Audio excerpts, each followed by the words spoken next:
таңертең ерте енем етті қазанға қойып, атам өзінің шаруаларымен мотоциклмен бір жерге кетті. Біраз уақыттан кейін қарасақ, жылан тауып алыпты үй жақтан. Одан кейін мен деген ыдыстардың барлығын бір шайып, сүртіп орындарына қойдым. Уже бізде кісілер келе бастады, 11-ден өтем. Негізі Құдай сағат 1-ге шақырған болатынбыз. Негізі Құдайға бізде 60-70-тен астам адам келді. 5 стол жасадық. 5 столдан кейін туыстар келді дегендей, шамамен 70-80 адамға дейін де жетіп қалуы мүмкін.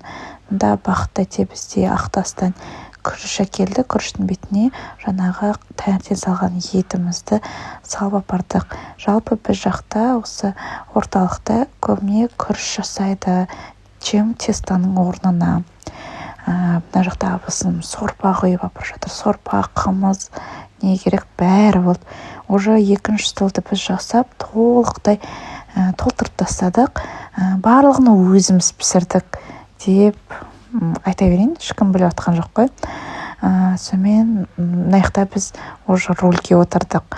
Біреуіміз сүт, біреуіміз шай, біреуіміз самовардың суын құйып, әйтеуір дегенде қызметімізді атқардық. Мына жерде бүкіл кісілер уже кете бастады, және біз тек қана туыстар болып суретке түсіп алдық.